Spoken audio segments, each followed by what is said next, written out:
Good morning बच्चों।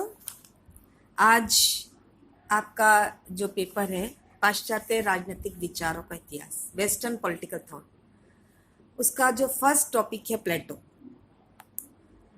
उसके बारे में अपन आज चर्चा करेंगे, यानी प्लेटो का सामान्य परिचय। प्लेटो ने आदर्श राज्य की रचना की अपने ग्रंथ रिपब्लिक में, और रिपब्लिक में उसने सिद्धांत बताए, न्याय का सिद्धांत, शिक्षा का सिद्धांत, साम्यवाद का सिद्धांत आदि। और उसने अपने आदर्श राज्य के 3 वर्ग बताए: उत्पादक वर्ग, दार्शनिक राजा का वर्ग और सैनिक वर्ग। इन सिद्धांतों को पढ़ने से पहले अपन प्लेटो के कुछ सामान्य परिचय की ओर ध्यान केंद्रित करेंगे। जैसा कि अपन सभी को पता है कि पाश्चात्य जगत में सर्वप्रथम आदर्श राज्य की काल्पनिक योजना प्रस्तुत करने वाला पहला दार्शनिक प्लेटो है, और वह सुकरात का शिष्य है। प्लेटो के विचार क्रांतिकारी विचारों से ओतप्रोत थे, और वह एक राजनीतिज्ञ, पॉलिटिशियन बनना चाहता था, लेकिन परिस्थितियों ने उसे एक दार्शनिक, फिलोसोफर बना दिया। एथेंस और स्पार्टा और कई यूनान के देशों का उसने भ्रमण किया, और एथेंस वापस लौटने के बाद उसने अपनी एकेडमी की स्थापना करी। इस अकादमी को यूरोप का फर्स्ट विश्वविद्यालय गौरव प्राप्त है। 40 वर्ष तक प्लेटो ने इसी एकेडमी में अध्ययन और अध्यापन का कार्य किया, और इस एकेडमी में सारे विषयों को उसने शामिल किया। प्लेटो पर एथेंस और स्पार्टा की आर्थिक और सामाजिक और राजनीतिक परिस्थितियों का गहरा प्रभाव पड़ा, और इन परिस्थितियों से प्रभावित होकर इन परिस्थितियों में कुछ कमियां देखी, कुछ अच्छाइयां देखी, और फलस्वरूप अपने ग्रंथ रिपब्लिक की रचना करी और इसमें आदर्श राज्य के निर्माण की बात करी।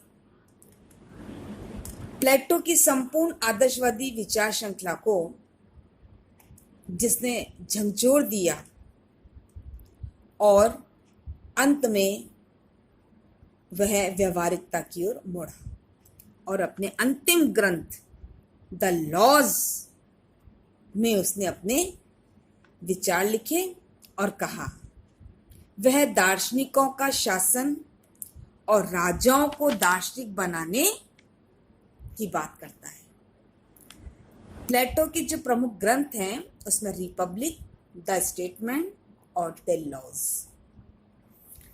जहां तक प्लेटो की शैली और उसके अध्ययन पद्धति का प्रश्न है, सर्वप्रथम जो प्लेटो की अध्ययन की पद्धति थी वह संवाद अथवा वार्तालाप, बातचीत। वह घटनाओं के आधार पर सिद्धांतों का नियमीकरण नहीं करता है,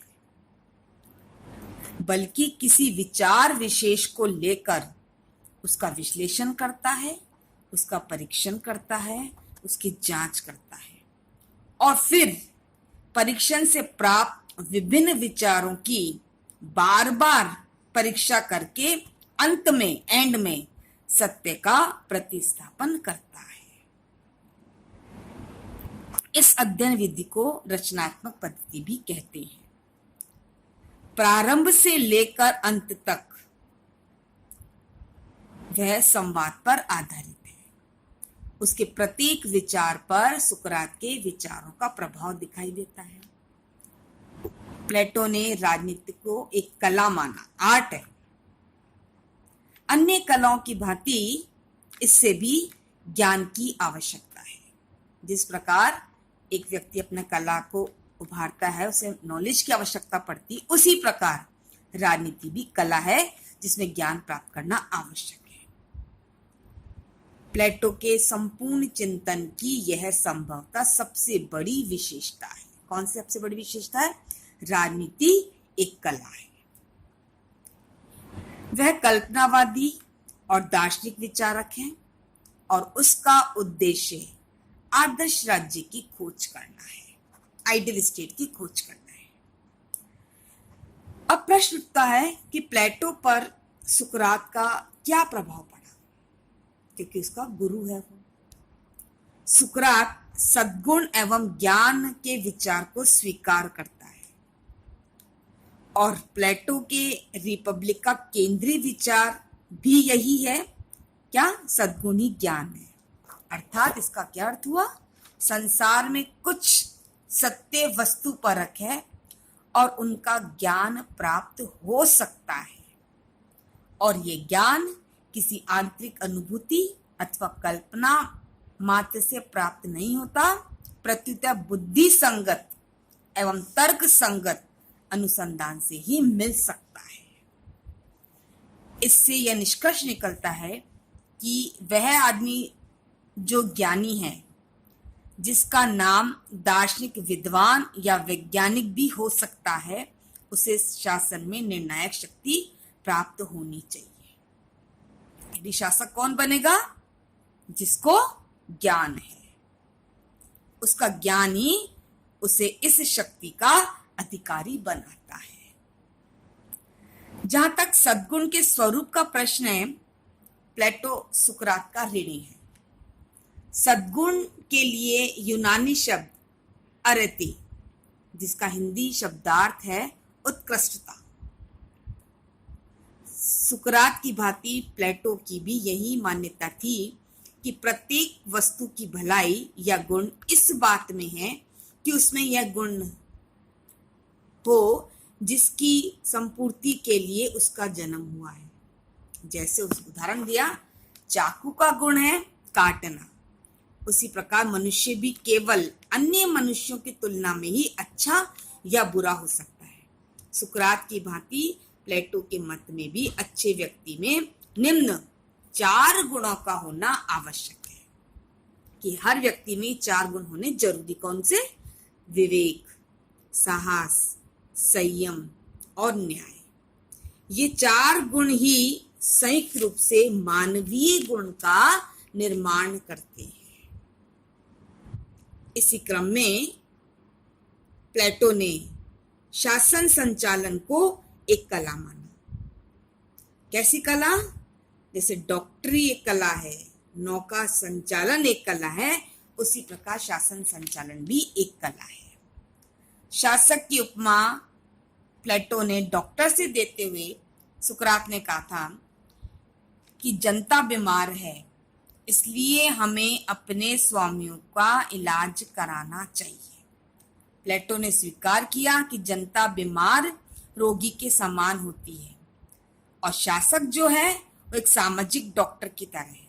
जिस प्रकार मरीज को ठीक करने के लिए कड़वी दवाई देनी पड़ती है, उसी प्रकार आवश्यकता पड़ने पर शासक को भी कठोर और निर्दयतापूर्ण कदम उठाने पड़ते हैं। ठीक है ना? पेशेंट को ठीक होने के लिए डॉक्टर कड़वी से कड़वी दवाई लिखता है जिससे कि जल्दी ठीक हो जाए।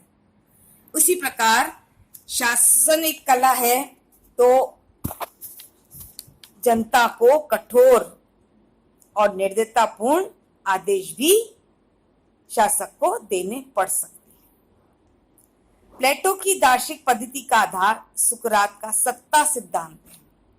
सुकरात के इस सिद्धांत का अर्थ यह भी था कि यथार्थता वस्तुओं के विचार में अंतर्निहित होती है।